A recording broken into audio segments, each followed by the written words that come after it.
আজানের সময় আকাশের দিকে তাকিয়ে একটি দোয়া পড়েন, আপনার সব দোয়া কবুল হবে। আল্লাহর কসম করে বলছি, আল্লাহর কসম করে বলছি, পরীক্ষিত আমল এগুলো শেয়ার করে দিবা। তুমি আমল না করেও সওয়াব পাবা তোমার একটা শেয়ারে। এটি যদি শুনে অন্য কেউ আমল করে তুমি আর সওয়াব পেয়ে যাবা। আজানের সময় যখন আজান হয় তখন আমরা কথাবার্তা বলি, এগুলো অনুচিত। আপনি আজানের সময় আকাশের দিকে তাকিয়ে একটি দোয়া পড়বেন। এই দোয়াটি আমরা অনেকেই পারি। এখন বলবেন হুজুর কমন পড়ে গেছে দোয়া।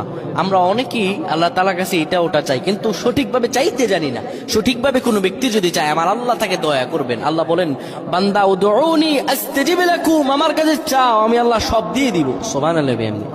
যখন আপনার আজান হয়, আজানের সময় আপনি আসমানের দিকে তাকান, তাকিয়ে আপনি বলুন, পড়তে থাকেন, আল্লাহুম্মা আনতা রাব্বি লা ইলাহা ইল্লা আনতা খলাকতানি ওয়া আনা আবদুকা ওয়া আনা আলা আহদিকা ওয়া ওয়া'দিকা মাসতাতা'তু আউযু বিকা মিন শাররি মা সানা'তু আবু'ু লাকা বিনি'মাতিকা আলাইয়া ওয়া আবু'ু বিযানবি ফাগফির লি ফাইন্নাহু লা ইয়াগফিরুয যুনুবা ইল্লা আনতা।